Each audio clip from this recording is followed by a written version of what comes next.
यह वीडियो आप सभी के लिए बहुत ही महत्वपूर्ण होने वाली है और इस वीडियो को देखने में आप सभी को बहुत ही मजा भी आने वाला है। जानते हैं क्यों? क्योंकि इस वीडियो में हम लोग आईपीसी की जितने भी महत्वपूर्ण धारा है ना, उन सभी को जानने वाले हैं। कहने का मतलब कि हमारे भारत देश में कौन से क्राइम करने पर उसके ऊपर कौन सी धारा लगती है, यानी कि कौन सी सजा मिलती है, इन सभी को जानने वाले हैं।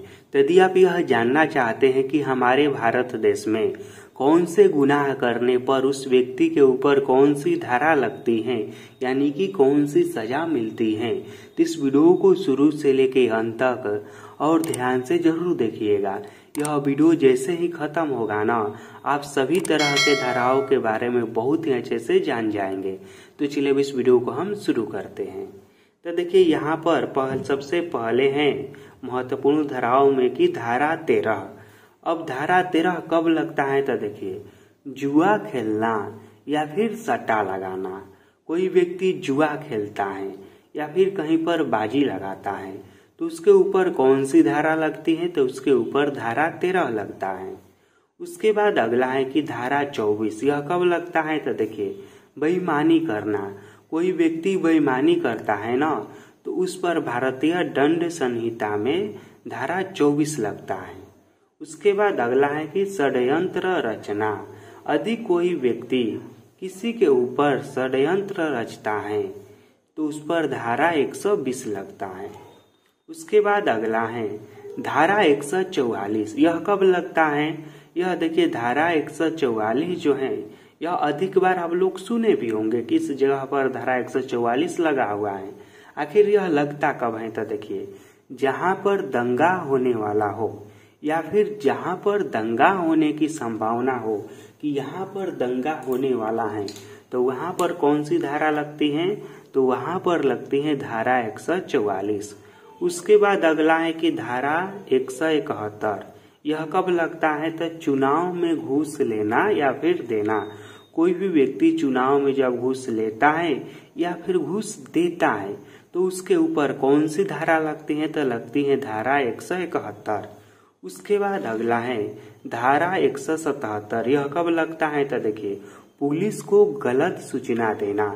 जब कोई व्यक्ति किसी पुलिस को गलत जानकारी दे देता है, न केवल पुलिस को बल्कि किसी भी सरकारी व्यक्ति को गलत जानकारी दे देता है जिससे कि मान लीजिए सरकार का नुकसान होता है, तो वहां पर धारा 177 लगता है। उसके बाद अगला है धारा 186। यह कब लगता है? तो सरकारी काम में बाधा पहुंचाना। जब कोई व्यक्ति किसी भी सरकारी काम में बाधा पहुंचाता है, वहां पर रुकावट डालता है, तो उसके ऊपर धारा 186 लगता है। उसके बाद अगला है कि धारा 191। यह कब लगता है? तो झूठे सबूत देना। जब कोई व्यक्ति कानून को झूठे सबूत देता है या फिर किसी को झूठे सबूत देता है तो वहां पर धारा 191 लगता है। उसके बाद अगला है धारा 201। यह कब लगता है? तो सबूत मिटाना। कोई भी व्यक्ति जब सबूत को मिटाने का कार्य करता है तो उसके ऊपर धारा 201 लगता है। उसके बाद अगला है धारा 216। चोर को छिपाना। जैसे कि मान लीजिए कोई व्यक्ति चोरी किया है, अब हम चोर को छिपा रहे हैं अपने यहाँ पर, तो जो व्यक्ति चोर को छिपा रहा है उस पर कौन सा धारा लगेगा? धारा लगेगा 216। और मान लीजिए कि कोई सबूत को मिटा रहा है तो उस पर कौन सा लगेगा? 202 लगेगा धारा। उसके बाद अगला धारा है कि धारा 264। यह कब लगता है? तो देखिए, गलत तौल के बाटों का प्रयोग करने पर। इसका उपयोग न जानते हैं अधिकांश जो भी लोग हैं ना खरीद बिक्री करने वाला, तो जो लोग गलत तरह के तराजू रखते हैं ना, यानी कि गलत तरह के बाटा लगते हैं, ठगी करते हैं, तो उन पर लगता है धारा 264। जो लोग गलत तरह के बाटों का उपयोग करते हैं। उसके बाद अगला है धारा 302। यह कब लगता है? यह बहुत ही खतरनाक धारा है। हत्या या कत्ल करने पर जब कोई व्यक्ति किसी का मर्डर कर देता है तो उस पर धारा 302 लगता है। उसके बाद अगला है धारा 306। यह कब लगता है? तो आत्महत्या के लिए उकसाना या प्रेरित करना। जब कोई व्यक्ति किसी भी व्यक्ति को आत्महत्या यानी कि मर जाने के लिए उकसाता है या उसे प्रेरित करता है तो उसके ऊपर धारा 306 लगता है। किस व्यक्ति के ऊपर? जो व्यक्ति उकसाता है उसके ऊपर लगता है। ठीक है। इसके बाद अगला धारा है कि धारा 307। यह कब लगता है? तो हत्या की कोशिश करना। कोई व्यक्ति हत्या की कोशिश करता है, हत्या करने की कोशिश, तो उसके ऊपर धारा 307 लगता है। इसके बाद अगला है धारा 308। यह कब लगता है? तो गैर इरादतन हत्या की कोशिश। उसके बाद अगला है धारा 310। यह कब लगता है? तो ठगी करने के जुर्म में धारा 310 लगता है। इसके बाद अगला धारा है कि धारा 312। यह कब लगता है? तो गर्भपात करना, यानी कि किसी को गर्भवती कर देने पर उसके ऊपर कौन सी धारा लगता है? तो 312 लगता है। जब कोई भी व्यक्ति किसी महिला को उसके बिना मर्जी के उसे गर्भवती कर देता है तो उस पर धारा 312 लगता है। उसके बाद अगला है धारा 351। यह कब लगता है? तो हमला करने के जुर्म में धारा 351 लगता है। उसके बाद अगला धारा है धारा 354। यह कब लगता है? तो महिला के साथ छेड़खानी करना। जब कोई भी व्यक्ति या कोई भी महिला के साथ छेड़खानी करता है तो उसके ऊपर कौन सा धारा लगता है? उसके ऊपर लगता है धारा 354। उसके बाद अगला है धारा 362। यह कब लगता है? तो अपहरण के केस में धारा 362 लगता है। जब कोई किसी को अपहरण कर लेता है तो उस पर धारा 362 लगता है। उसके बाद अगला है धारा 363। यह कब लगता है? तो किसी स्त्री को ले भागना। जी हाँ, जब कोई व्यक्ति किसी स्त्री को लेकर भाग जाता है तो उसके ऊपर यदि केस होता है तो उस व्यक्ति पर धारा 363 लगता है। इसके बाद अगला है धारा 366। यह कब लगता है? तो देखिए, नाबालिग लड़की भगाना। जब कोई व्यक्ति नाबालिग लड़की को भगाता है, कहने का मतलब कि 18 साल से कम उम्र के लड़की को लेकर भागता है, तब उस व्यक्ति पर धारा 366 लगता है। उसके बाद अगला है धारा 376। यह कब लगता है?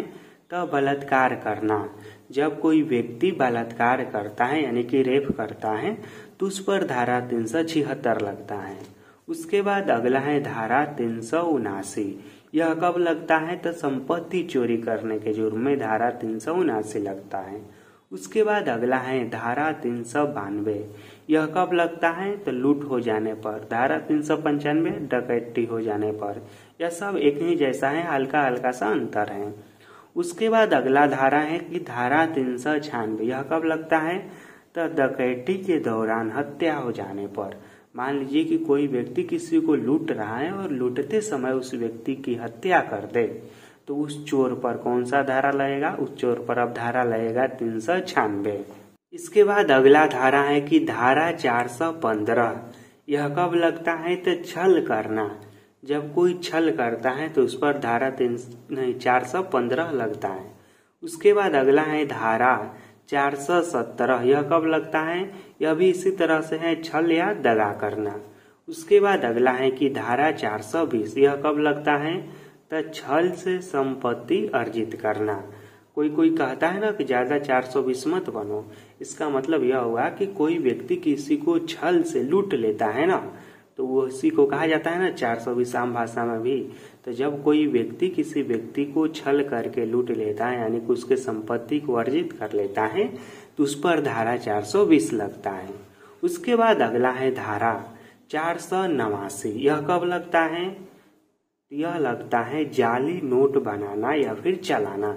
जब कोई व्यक्ति जाली नोट बनाता है या फिर जाली नोट को प्रमोट करता है यानी कि मार्केट में चलाता है तो उसके ऊपर धारा 489 लगता है। इसके बाद अगला है धारा 493। यह कब लगता है? तो धोखे से शादी करना। कोई व्यक्ति या महिला यदि धोखे से शादी कर लेता है तो उसके ऊपर धारा 493 लगता है। उसके बाद अगला है धारा 494। यह कब लगता है? तब पति या फिर पत्नी के जीवित रहते दूसरी शादी करना। जब कोई व्यक्ति या फिर महिला अपनी पति या पत्नी के जिंदा रहते हुए दूसरी शादी कर लेता है तो उसके ऊपर धारा 494 लगता है। उसके बाद अगला है धारा 496। यह कब लगता है? तो बगैर रजामंदी के शादी करना या फिर जबरदस्ती विवाह करना, इस पर कौन सा धारा लगता है? तो 496 लगता है। उसके बाद अगला है धारा 499। यह कौन सा है? तो मानहानि पर लगता है। जब कोई व्यक्ति किसी व्यक्ति को टॉर्चर करता है यानी कि उसके मान को हानि करता है तो उस पर धारा 499 लगता है। अपराध करने वाले पर सभी धारा लगता है, यह भी याद रखिएगा। उसके बाद अगला है कि धारा 500। यह कौन सा है? तो यह भी मानहानि पर ही लगता है। उसके बाद अगला है धारा 506। यह कब लगता है? आपराधिक धमकी देना। जब कोई व्यक्ति किसी को धमकी देता है तो उस पर लगता है धारा 506। उसके बाद अगला है धारा 509। यह कब लगता है? तो स्त्री को अपशब्द कहना। कोई व्यक्ति किसी स्त्री को अपशब्द कहता है यानी कि गाली देता है, गाली गलौज करता है तो उस पर लगता है धारा 509। अब इस वीडियो को हम यहीं पर खत्म करते हैं और मैं अधिकांश जितना भी आईपीसी के महत्वपूर्ण धारा था उन सभी को बता दिया है।